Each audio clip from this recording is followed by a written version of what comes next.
Hello gorgeous flower pots, it's me, your Aunty Nelly. It's Sunday and it's time for me to service you. Who is watching? Where are you watching me from? Give me a like, give me a love, give me a share. I have once again smashed another tripod this morning.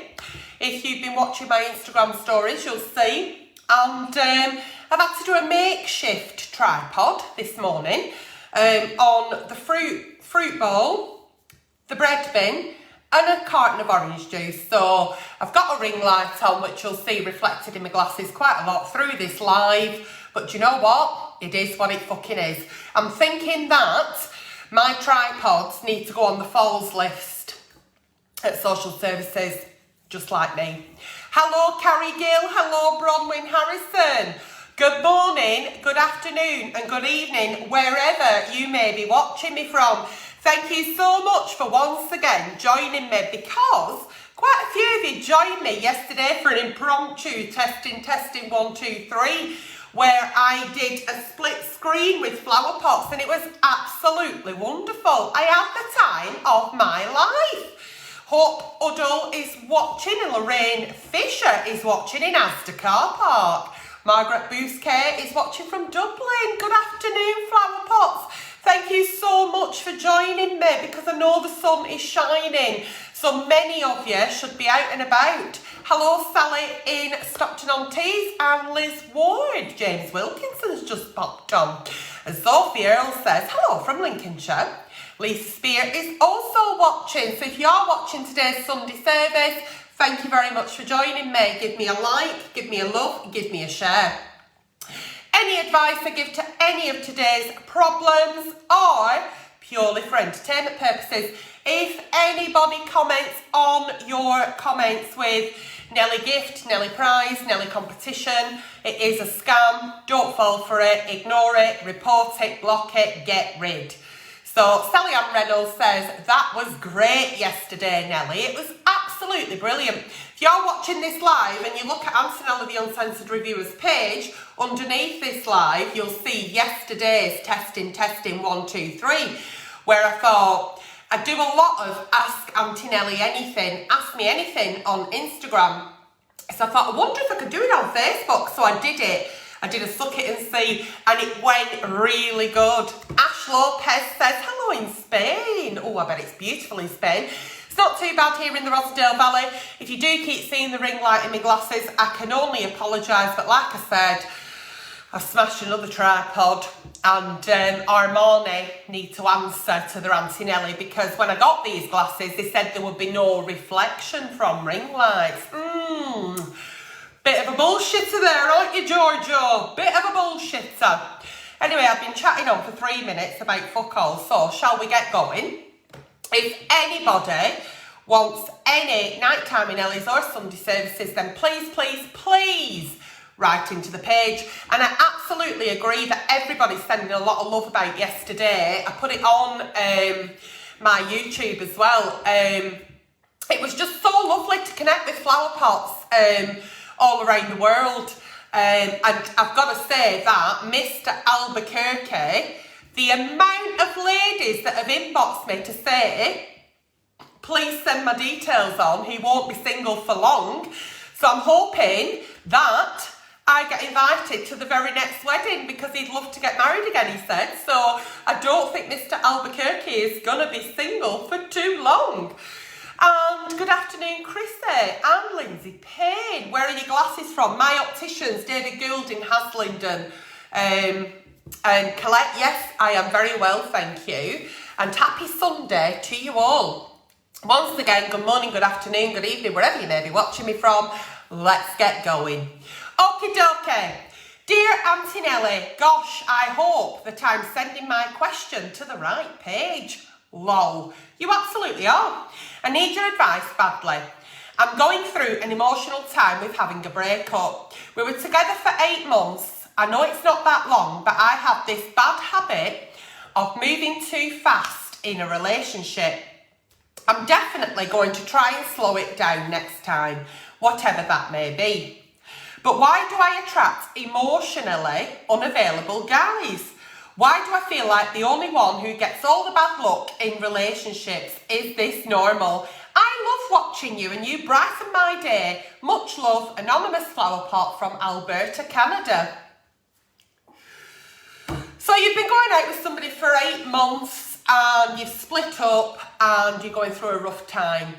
Sometimes, you know, maybe people may frown upon that, maybe people may judge you slightly, saying, well, you weren't even with them that long, why are you so upset? I think it's about how much you've invested in the relationship, okay? So every time you're going into a relationship, you're thinking, this is the one. And so you put yourself wholeheartedly into that. And therefore, when it ends, it's really heartbreaking for you. You know, it sounds to me like you have got a lot of love to give. But what I want you to do is start giving that love to yourself. It does sound to me like you're falling into relationship after relationship and you're not doing any healing. And when you're saying that people are not emotionally available for you, we don't know that until we try. So I don't want you to sort of more everybody with that judgment. You will meet the right one, but I think it's better about working on your own relationship with you and what you're actually looking for in a relationship rather than rushing and falling in love too fast with somebody. So jumping relationship and loving him and loving him and loving him. You've got to start loving yourself first, and you've got to sort of be on your own team. What is it that you want in a relationship? Maybe you can have fun with people, you can go out on dates with people, you can see more than one person. You don't have to get into a committed relationship. By dating and by getting to know people, that's when we sort of like get to know whether they're on the same page as us, have we got the same interests, can we see a future with them?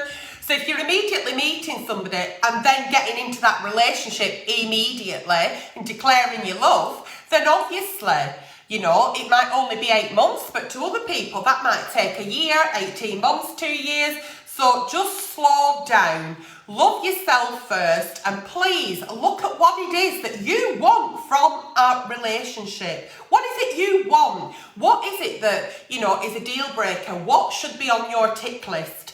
And when you started speaking to new people, I'm not saying stop, but when you started speaking to new people, you know, if they're on a different page, they're not looking for the same, then don't you get emotionally attached. Okay, so there we go, that's that one. Hiya, Aunty Nelly. Lots of love coming through for you, Aunty Nelly, this morning or this lunchtime here in Rosendale. And it's absolutely lovely to see you all. I didn't expect a massive audience because of the beautiful sunshine. So if you are watching me on replay or catch up, then hashtag replay, hashtag catch up. But it is so lovely to see you all joining me. Thank you. Hi, Aunty Nelly. I don't know if this is right place to message a Sunday service. It absolutely is. I am in desperate need of some advice. I'm 24 and I've been married since I was 19. Okay, I haven't had the best life and my marriage isn't good. And it hasn't been since we got together. So I'm 24, 19, 5 years. I don't want to stay in this relationship anymore. However, I have chronic anxiety and can't leave the house on a daily basis to be on my own without being hospitalised with bad panic attacks. I'm terrified of being alone. At the same time, it is definitely what I want.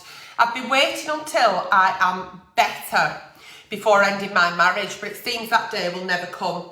I have no friends or any support network. Medication isn't an option for me, but I am keeping in touch with my doctor. What should I do? This is absolutely heartbreaking. This lady has been married for 5 years, and it sounds to me like she's quite codependent on her partner because of this crippling anxiety that makes it difficult for her to leave the house on a daily basis. So her actual mental illness is impacting on her everyday life, and she's probably really confused and frustrated, and that's not going to be helping your anxiety with being in a relationship that you put here in capital letters isn't good for you, and it's mental abuse. I want you to keep in touch with your doctor. Absolutely. I think it's fantastic that you've reached out to your doctor, you've told him exactly how you're feeling. You can no longer be in this relationship. You can't wait until you're better. We can't do that. The time is now. And the time is now by speaking to your doctor, speaking to your healthcare workers, and getting out of that relationship. Maybe you may have to go to a woman's refuge. Have you thought about that? You're saying you've no friends and you've no family. That's okay. Reach out to your healthcare professionals. Call a crisis line. There are many people out there who will be able to give you options so you no longer feel stuck. Because if you're stuck in such an unhappy relationship where there is mental abuse, then that's going to be impacting on your anxiety, on your feelings of self-esteem, self-confidence, and you're going to feel like this is your life for the rest of your life, and it isn't. There are plenty of options that can be taken here, but you've got to ask for the help. So you may be going to your doctor, and you may be talking about your medication, and you may be talking about your anxiety, but are you actually talking about your social circumstances? Because believe me, our general practitioner has so many things over the umbrella that they're under, they can get you that help. So I need you to make yourself a priority, speak to your general practitioner, ask what help is available, speak to somebody in social services. You're a vulnerable adult, and I want you to do this now before you feel that you can no longer go on, because you're only a young lady, you're 24, you've got the rest of your life in front of you, and there is options. And like I say, it may be a woman's shelter, a woman's refuge, but there are definitely options for you to find a way out of this relationship. Please reach out, the sooner the better, and I wish you the best of luck. That's anonymous, so I wouldn't know how to find you in the inbox, but if you want to message my inbox and say it was me, then I can certainly get you some links to places for women in crisis, okay?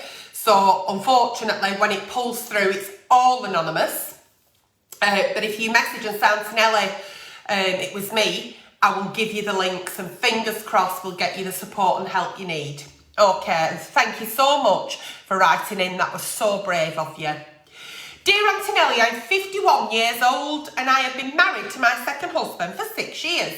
He is the love of my life. Recently though, he was diagnosed with brain cancer. Oh dearie God.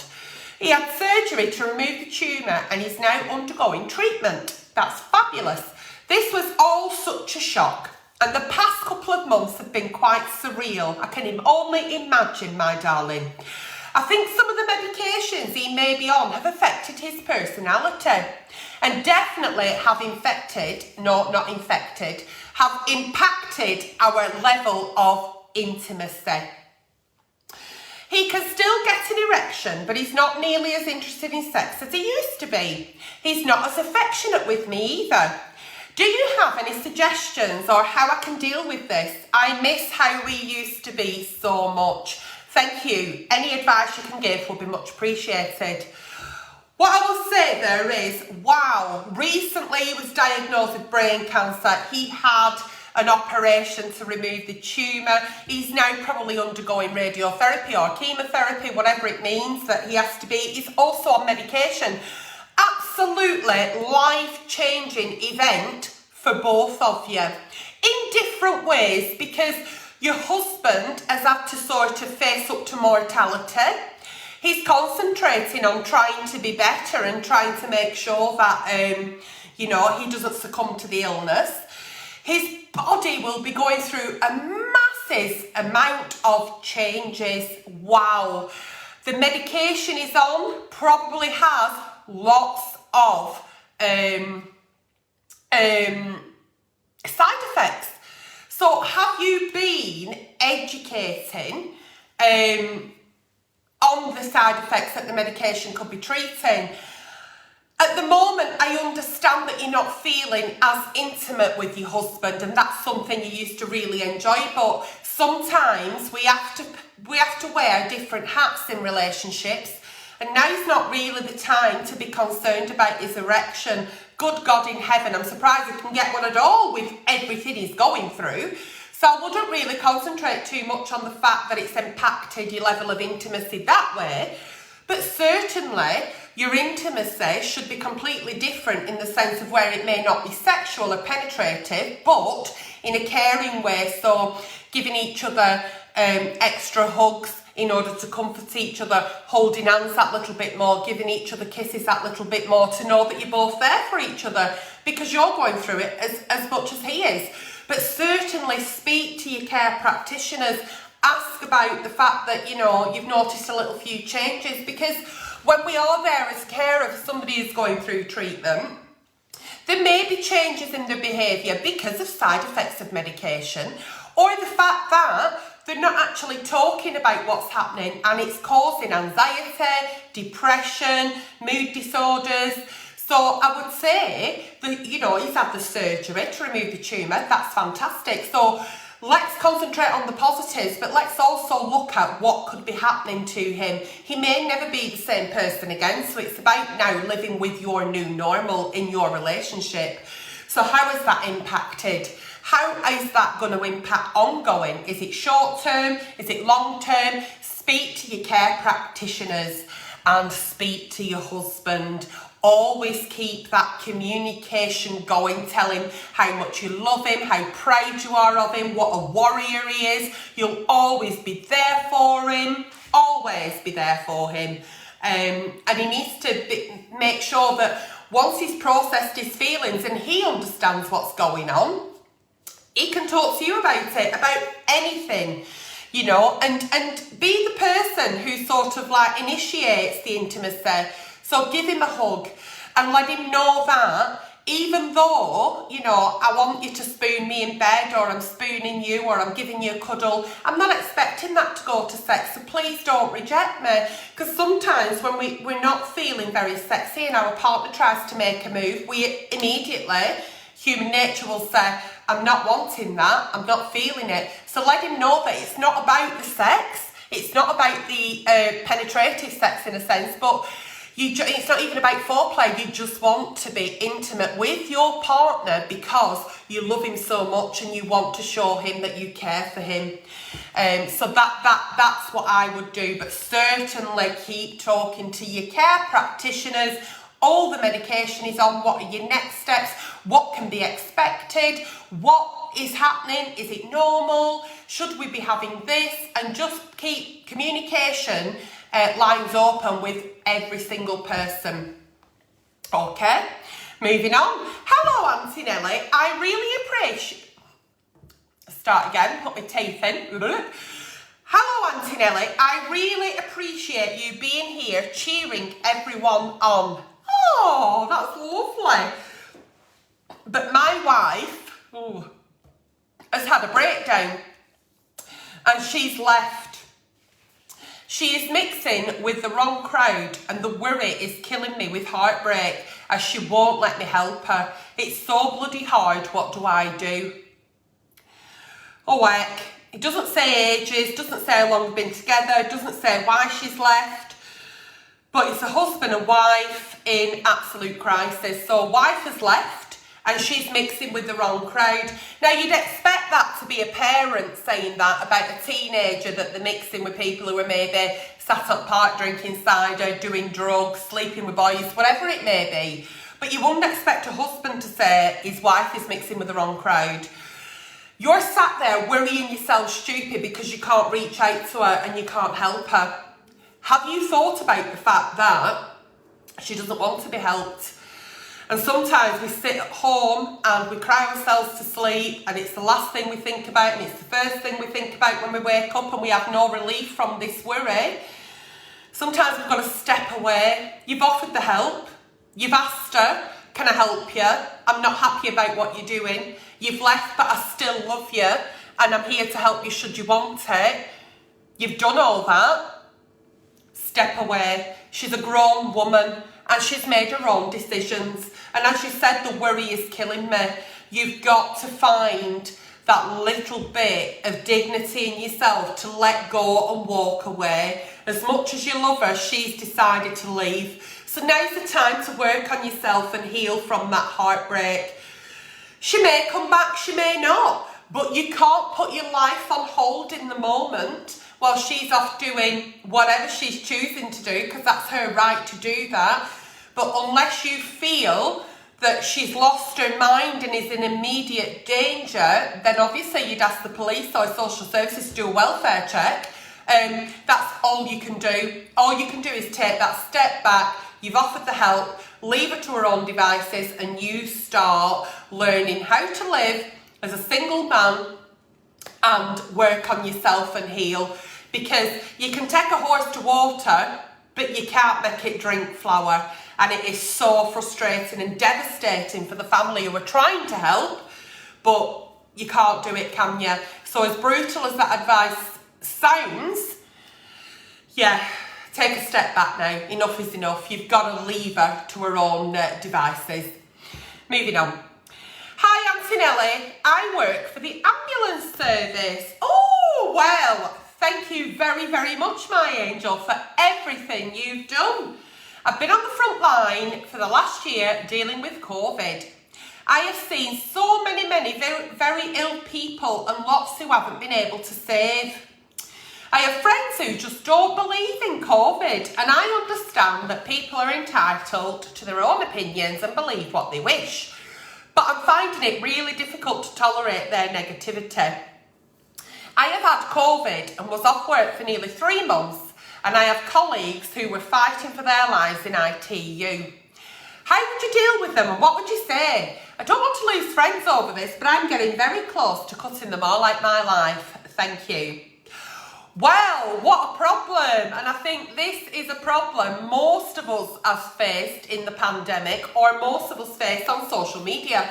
You can be going through your scroll of social media and you can have known this person since you were at primary school, and you've said the odd hello, and they've grown up and you've been to each other's weddings or whatever it may be, and then they'll post something on social media and you'll think, oh my God, I didn't realise that you were so bigoted or prejudiced or racist.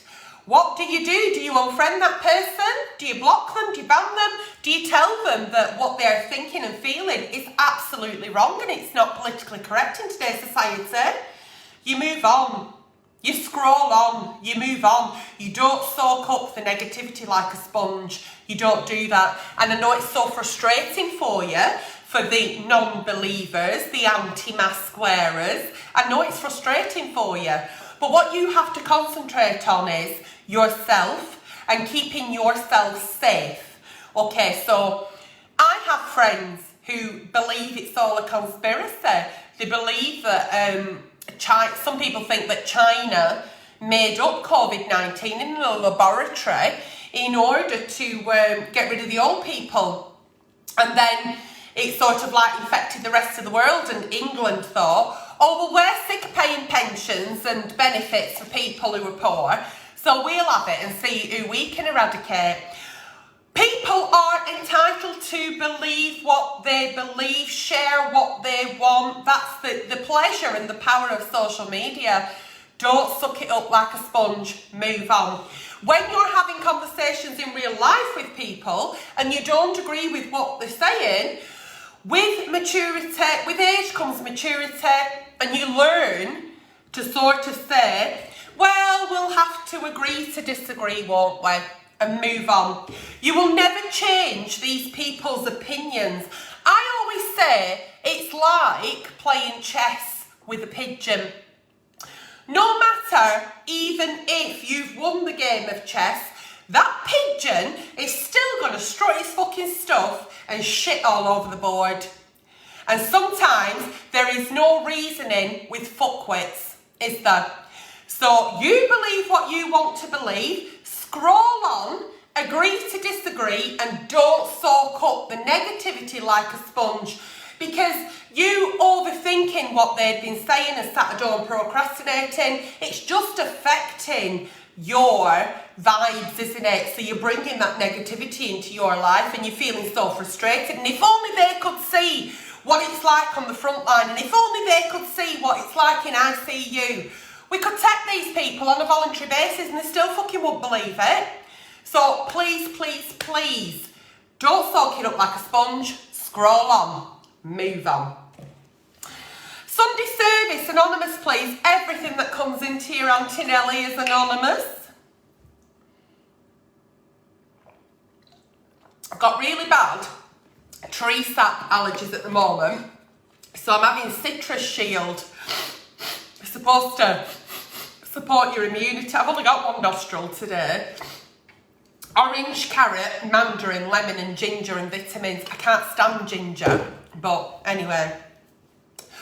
Not gingers, because I was born with red hair, but it's got ginger in it and it's, I never cook with ginger, it's not nice. Sunday service, hi Aunty Nelly, I love you, anonymous, please hope this finds you and your fellow flower pots well. Well, I think you have. I don't want to give you War and Peace, but I'll try my best. I'm 32, what, you'll try your best to give me War and Peace, or try your best not to? I'm 32 and have suffered with severe psoriasis on my hands and feet for the last 7 years and no treatments have helped so far. Due to my skin constantly splitting and being in excruciating pain, mobility and general tasks, even having a shower is unbearable. Dear God. Try my best to move around and make an effort, but I suffer. My mental health is at an all-time low. I just can't help feeling like I'm just a hopeless, useless lump. And there is no light at the end of the tunnel. I went to my GP and he gave me antidepressants, so that has helped me not cry on a daily basis. My partner of 16 years tries his best to help and support me. He really is a loving, caring man and we love each other so much. Have you got any advice for me to lift my spirits, please? Thank you. So you've got excruciating pain from the severe psoriasis on your hands and feet. I'm wondering how your psoriasis is at the moment, if you are leading an active life and you're going out for all the hand washing and the gel and the creams, because I've never really had dry skin on my hands, but obviously in the past year, you know, with all the hand washing, then the bloody antibac, and I've found splits and all sorts, and that's not nice, and I've not got severe psoriasis. Have you looked at seeing a dermatologist? I'm sure you have, and if you haven't, then please do ask for a referral. It's all right, your doctor giving you antidepressants, that's great, and you're no longer crying, that's brilliant. But what are we doing physically about this? Are you seeing a dermatologist? Are you having light therapy? Has your diet been looked at? Is there anything in your diet that's causing an intolerance and making your skin to break out? How long has this been going on for? 7 years, and there's no treatments that have helped so far. You definitely, to me, sound like you need a second opinion.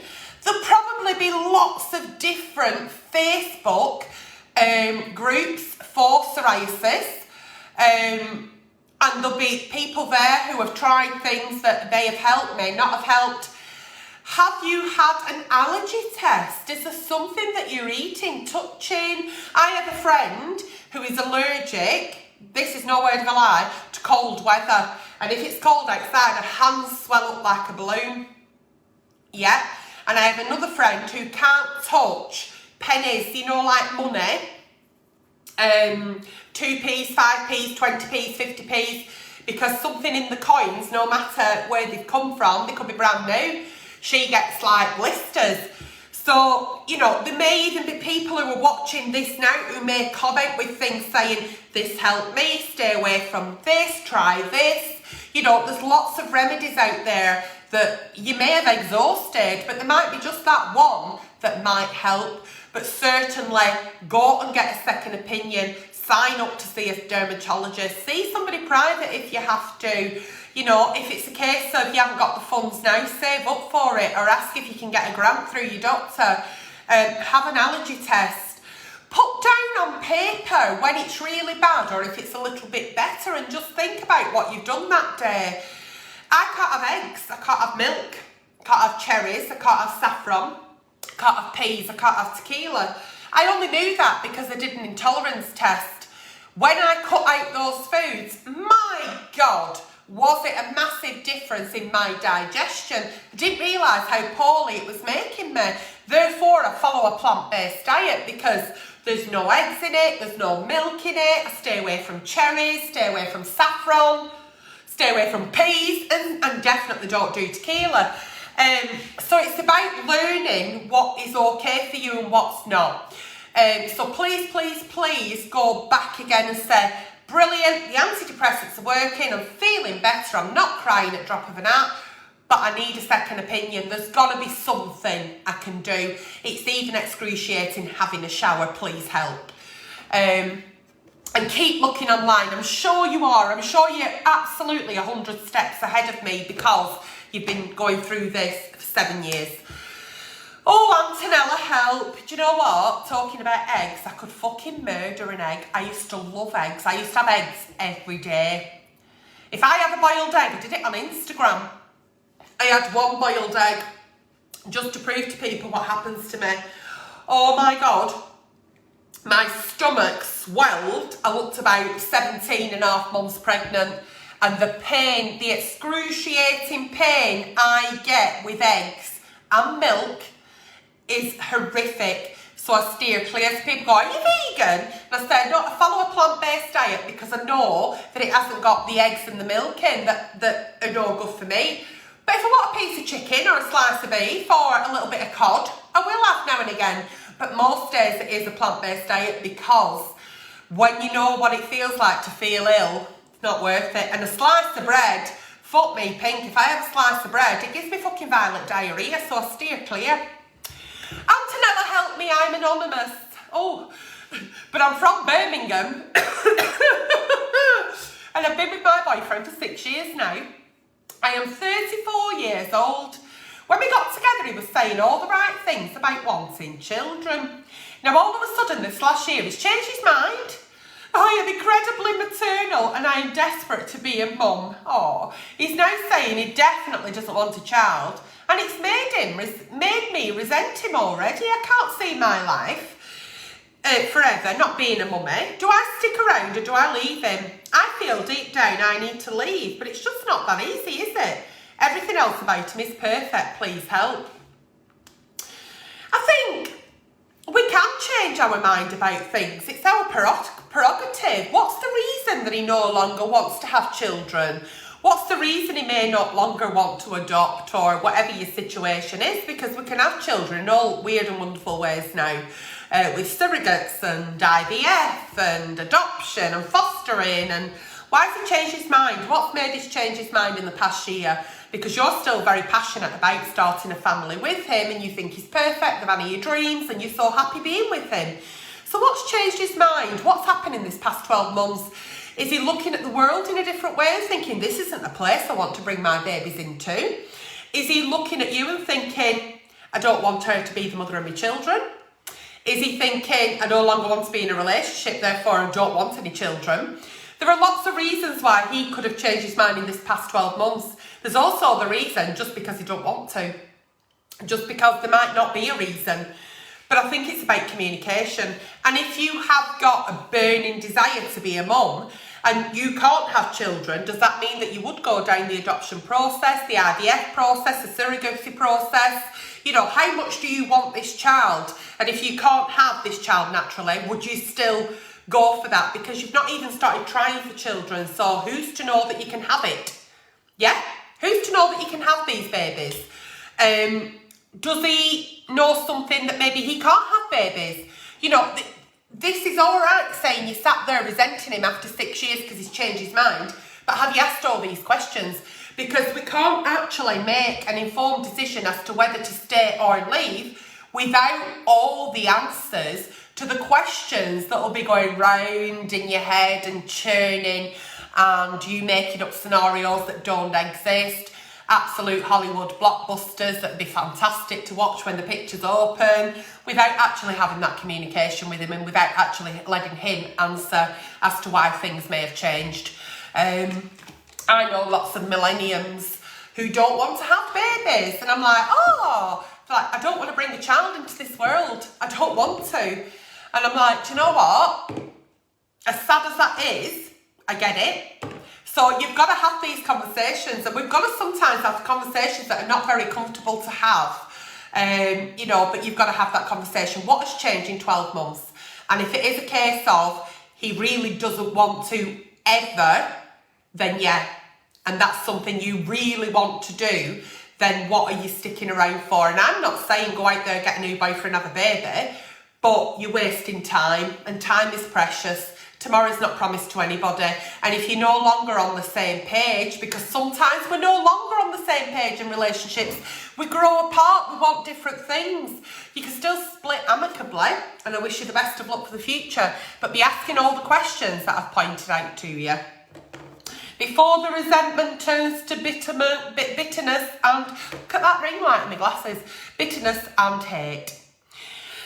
Oh, Hi Nelly, hello anonymous flower pot. Not sure if this is really right, but here you go. I think this is night time with Nelly.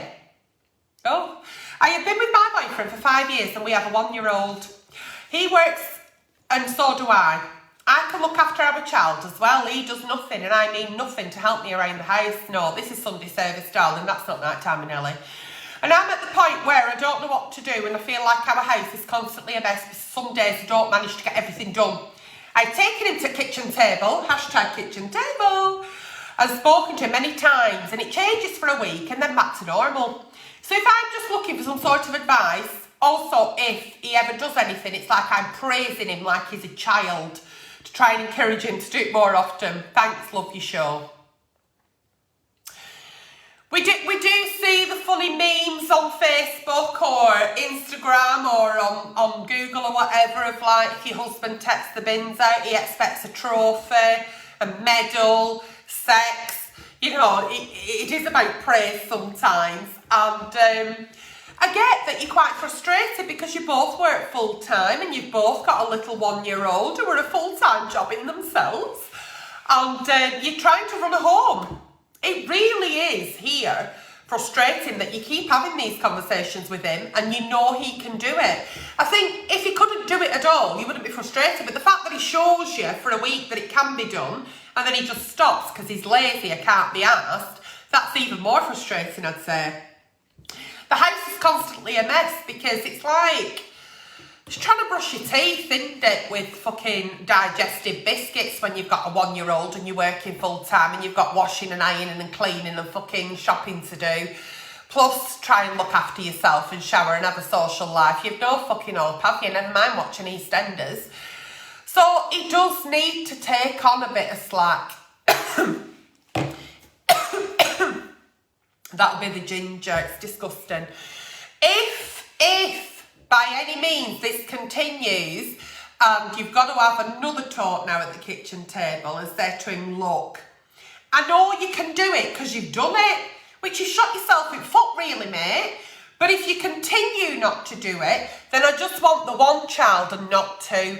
So you've got, give him an ultimatum, so many weeks to get your fucking shit together and prove to me that you can do it on a weekly basis. And if you can't, there's the door and fuck off through it. Because I've enough to do with one. Then get yourself in a routine with you and your child and you'll find you'll be absolutely fine. You're not having to clean up after an adult child. And if he says, yeah, I will, do it. Have each other like, I'll make the tea, you do the ironing, you do the washing, you put the bins out, you know, you do the weekly shop, you know, so that it's compromised between you. If he can't stick to that rota, then it sounds to me like that he's not ready to live a family life and he needs to fuck off and leave you alone, because this will grow and grow and grow and there's going to be more problems on top of everything. Yeah? So you need to give him that ultimatum, and sometimes it's a short, sharp shock that some people need. Moving on. Oh. Right, no, it's Sunday service. I saw some at them and thought, oh, that's night time with Nelly, but it's not. I've been with my partner 10 years, Aunty Nelly, and he left me a year ago when our eldest was 3 years old. She's now 6. Oh, he left me for a year when our eldest was 3. She's now 6. He left me for a woman that lives down the road. They lasted a year. I forgave him and took him back. We now have a 2-year-old and an 11-month-old, so they've now had 2 extra kids. I never really truly forgave him for leaving me for someone else. Oh, heck. Kind of just put up with it because that's what I'm used to. He is horrible and treats me like dirt. He moved out during the first lockdown when my baby was 2 months old because he couldn't stand the kids waking him up. He doesn't wake up until 2. So obviously the kids are up by then. He treats us all like shit and nothing is ever good enough. I tried ending it a few weeks ago and he ended up throwing his food and plate across the living room. He comes for half an hour a day basically to be fed and then goes again. How can I cut ties from him? Can't stand it anymore. He doesn't do anything for us or the kids. Can't even pretend he's a good dad. Number 1, I would not be having anybody in my home, whether it be for 30 seconds or 30 minutes, who has, number 1, violent tendencies. Number 1. How do you break ties from this man? You look at how he is as a dad and you said he's not even a good dad. So does that mean to say then that you feel uncomfortable with him in your children's company because you've got 3 children? One's 6 now, one's 2, one's 11 months. These children need structure. They do not need to see mum and dad arguing. They do not definitely need to see dad throwing a plate of food across the room. Absolutely not. You take the key away from him, you lock the doors, he's no longer allowed access. Should he want to see your children and his children, then he has to prove to you that he doesn't want any connection to you because there is no relationship. He made his fucking bed more than once and you forgive him. Fuck him off. There's nothing there. If he wants to see your children, you're happy to take them out for half an hour into a park where you can keep your eye on him, playing with his children, then you put the coats on and say it's time to come home now. Do not allow him into your home. He is not a safe person to have around your children. I never say that children should stop seeing the parents. Absolutely not. But if he's having violent tendencies and he's in and out like a fucking train, what is that teaching your babies? What is that teaching? And what kind of parent are you to allow that around your children? You should have nothing but love and protection. You should be a tiger around your babies and war anybody that tries to fucking harm them or come near them. So believe me, lock the door, get a new key. Do not allow him into the house anymore. It's no longer his home. That should be a safe place for you and your children. Should he want to see his children, say you'll meet him in park for half an hour, let him see him and then get the coats on and fucking get him home. And stop feeding him. Stop fucking feeding him. You're not a fucking food bank. Feed yourself, feed your kids, look after your kids and do what's right for them. And being around a parent that has violent tendencies and is in and out like a train is not right. So get a structure into meeting dad. Oh, it's Thursday afternoon, we're going seeing dad for half an hour, so they get that in the brain. And don't allow him into your home or into your bed anymore. Yeah? Okay. If he does come round knocking at the door at all hours, if he does try and threaten you, if he does try and do things that, you know, are deemed violent or threatening or abusive, 999. Ring the police. Get it on record. Don't be afraid. That's what they're there for. That has been today's Sunday service. Have you enjoyed it as much as I have? I've absolutely loved it. So I'm going to do a little surprise now. Is there anybody watching now, the 410 people who are watching me live, who should be sat out in sunshine, but they're not, who wants to come live now with their Aunty Nelly and ask me anything? Is there anybody at all? And the reason I say that is because the trolls think that I write my own shows. This is incorrect in regards to domestic abuse. Is it? Is it Caroline Noble? Why? Let me know. She might be a victim of domestic abuse. She doesn't say so. She just said that he threw his plate. She don't say he's ever hit her, right? But I'd be really interested because any advice I give is purely for entertainment purposes. But every day is a school day, Caroline Noble, and we can all learn from each other. So this is incorrect in case of domestic abuse. Was it my advice, you know, that was incorrect, or was it Was it what I said, or please help us learn. That's how we learn. Does anybody want to join me now on this live before I go and come and ask me anything? Anybody?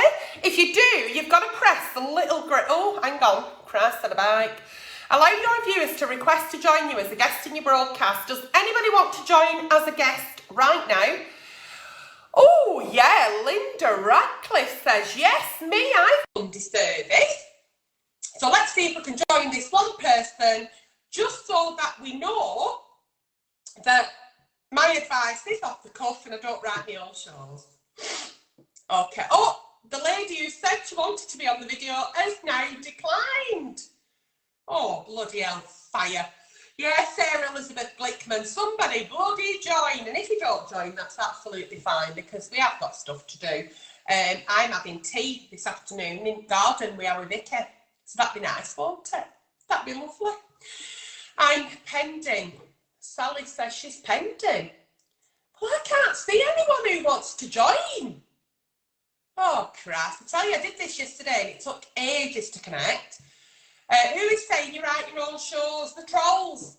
The trolls on the troll page that I found out there saying she don't even have flower pots who write into a page. She makes all questions up. Right, yeah, of course I do, because I've got time to fucking make questions up on a fucking weekly basis. Anyway, so I thought this was good, that, it shows that I have got flower pots who write into the page. Because that's where we do some stones and notes I'm Nelly from. Anyway, anybody? Oh, we're connecting. Hello. Hello, it says connecting. Connecting, still connecting. Are we connecting? Are we live? Are we nearly right? Good morning, Wendy Bovia. Anybody? Stay connecting, Paula Clark, but fuck all's happening. Oh, hello. Hello. How are you, darling? Yeah, I'm all right. You've got sunshine, I haven't. It's blooming freezing. I'm sitting in my garden, but it's freezing. Yeah, but how long it lasts for, who knows? So where are you joining me from in the world? I'm in Mildenhall in Suffolk. Oh, and what's your name? Sue. Sue? Yeah. Have you enjoyed today's Sunday service?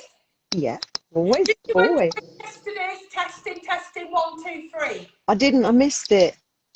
So you don't know if you enjoyed it because you haven't watched it? No, well, no, I didn't get a chance to. I'm That's sorry. okay. Well, it was very similar to what we're doing now, I'm saying. I went live and I said, right, let me bring people on and have a chat, ask me anything. And it was like this, and it was absolutely lovely to just connect with people. And I was connecting with people in Australia, in America, in Canada, in England, and it was just wonderful. I've watched lots of your other chats with people. Well, this is lovely. So Yeah. it's nice to meet you. It's nice to meet You you too. usually watch Sunday service. I quite often watch Sunday service, but I've watched a lot of your other chats. Ask me anything. Yes, and you know what? I really like that because it shows people that I don't write my own messages. Yeah, they've been really good. Aunty Nelly's, and you never know what you're going to get. I think that's the beauty of not knowing what's going to be in the inbox, and it does actually answer an array of questions, and we all learn together, don't we? Yeah. Yeah, they've been really good. Up on domestic abuse, as I was just saying there 5 minutes ago, about like, and I want to learn. I'm like, oh, is that not the correct procedure? Then please tell me, then we can tell others. So yeah. So do you have a question, or do you just want to say hello? I just really wanted to say hello, actually, and I just wanted to say, with all that domestic abuse stuff, I've had quite a lot of those situations, and yeah, it's really, really hard. Mine. That's Sue. Yeah, I mean, mine was years and years ago, and I got out of it, but it's something that people don't realise is going on a lot of the time, and nobody realised it was going on with me, and I didn't tell anybody, and did you keep eventually it through shame or embarrassment, or? I absolutely adored him, and he basically everybody adored him and thought that everything was absolutely fine in the relationship. And what he did to me behind closed doors was, you know, Horrific. yeah, Yeah. mental abuse, totally mental abuse. So do you think that if you'd have lifted the lid, you were kind of almost trying to protect him in a sense? That, and I just didn't think anybody would believe me Really? because everyone adored him. Person in public. Yeah. So how did you get out? What did you do? I realised that he did destroy me as a person. I was, I started out and I was a really bubbly, outgoing person, and by the time I actually left him, there was nothing left of me. Totally nothing left. When it first started, it starts with little things, doesn't it, if you will, and they build up. And did you sort of think it'll not happen again? Did you say it won't happen again, and you kind of believed it? Yeah. Oh yeah. Yeah. So you wasn't listening to your gut. You didn't see the red flags really. You just hoped for the best. Yeah. Yeah. He cut me off from friends and family, and no makeup, and don't wear colours, and don't dye your hair. A lot of mental abuse that I'm wrote into about is like they isolate you from your friends and your family, therefore that you've got to be codependent on them. Yeah, totally. And any such things such as getting your hair done or wearing a bit of foundation, it's seen as like, I don't know, they need to punish you for it. Yeah. I was just totally dependent on him. I wasn't allowed to go to work. What? No, I wasn't allowed to have a job. He had his own company and I wasn't allowed to work, so... But what was his excuse then? I can afford to keep us. Yeah. And your friends and family would have thought, oh, well, she's a lady of leisure. Yep, exactly. Whereas actually you were in the home isolated and having a terrible time. Mm-hmm. So when did you break that domestic violence? When did you decide that enough is enough and it's time for me to walk away? It took me 12 years. Well, do you know what? That's shocking, but Yeah. you did it. Yeah. There's no right time, is there? And thank God you did it, and you do have to realise it for yourself. Yeah. Nobody can tell you. You have to actually realise it for yourself. Did you ever fear for your life? Only because he drove me around the twist, and I considered. Life as in you take your own life. I considered killing myself. Yeah. So you actually had suicidal thoughts? Oh yeah. Did you have children? One. So was it your child that kept you still here on earth? Yeah. Thank God. Yeah. So tell me about the day that you obviously woke up with all that amount of bravery and walked away. I told him that I was leaving, and I told him because, as I say, he had his own business. I was very lucky. He had a good business. I told him he would buy me a house and he would furnish me a house, and I would leave when he found me a house in the place that I wanted to live, and we would get a divorce because that was how I wanted it. I didn't want to stay in the house where we'd lived because that had memories of him, and I didn't want to be anywhere near where he lived, so he would sort out what I wanted and then I would go. So that actually did take 2 years, so that's why 2 years of it was, but I moved out of obviously his room. We had enough space for me to. Did he sort of like agree to it though, Sue? Did he say okay then? Yeah, I'd got my head round things and I'd got strong enough to be able to say, right, enough's enough. This is me now. I'm doing this for me. And I'd got myself a job and I'd started putting money away for me, and my daughter was old enough by then for me to tell her that, so you I need to be. Almost. Yeah. God bless you. Nobody ever knows what's going on behind closed doors, does it? No. Nobody ever knows. No. You're so brave, and do you know what? I commend you for coming on this live and sharing that. it's inspirational, because there may be people watching now who you may have just give them that little bit of hope and that little bit of strength to think, maybe I could do the same. Yeah, definitely. You can do it. You just, just have to be really strong. You just have to think to yourself, I have to think about me and my kids, if you've got kids as well, because it's not good for the kids to stay in a relationship that's, not right. No. Even though you think your kids are better off with two parents, they're not. They're better off with two parents separate if the relationship between you and the husband or partner isn't working. Did you have any therapy or anything after? Did you, No, not after that. I have had since. Oh, yeah, so it took you a while to work through those issues. Yeah. I've had quite a few issues in my life, so. How's your self-esteem now? Yeah, up and down. Like I say, I've had a few issues. I got married again, and from your relationship. Yeah. Yeah. Yeah. Yeah. My husband that I married after that one, he died of cancer. So yeah, he died of cancer at 43. So. But Sue, when you got married again, was your relationship how it should be? Yeah, he was the best thing ever. Well, at least you had somebody then who showed you how it could be. Oh God, yeah. And I'm ever so sorry for your loss. I really am. Yeah. Good God, there's a book in you, I think. Oh yeah.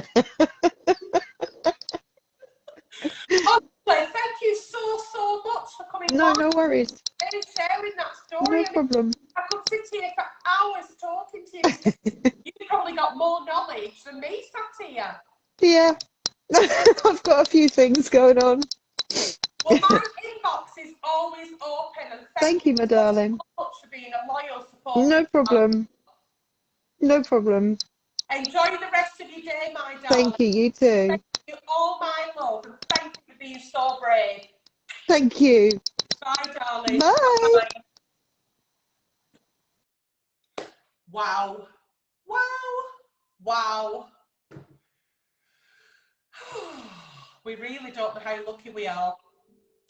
Sue sharing a little glimpse of her story there, and I mean, I got a feeling that if we opened up that can of worms, we'd still be sat here at 8 o'clock tonight. Not in a boring way, absolutely. I could talk to that lady all day, because wow. But yeah, thank you for coming on camera, Sue. I mean, so brave, and such a beautiful lady. Yeah, so I will be back on Wednesday night with Nighttime with Nelly. My inbox is always open. That lady that is trying to leave her relationship and doesn't know how, please inbox me, not anonymously, and I'll get you some links and things set over and help you all I can. And I think today's show should just be dedicated to the wonderful, brave lady that we've just spoke to, that was Sue. We love you, Sue, and I love each and every one of my flower pots. So good morning, good afternoon, good evening, wherever you've been watching me from. Any advice I've given was purely for entertainment purposes, but like I say, every day is a school day and we learn together. And please give me a like, give me a share, give me a love, and I'll see you all very, very soon. Take care.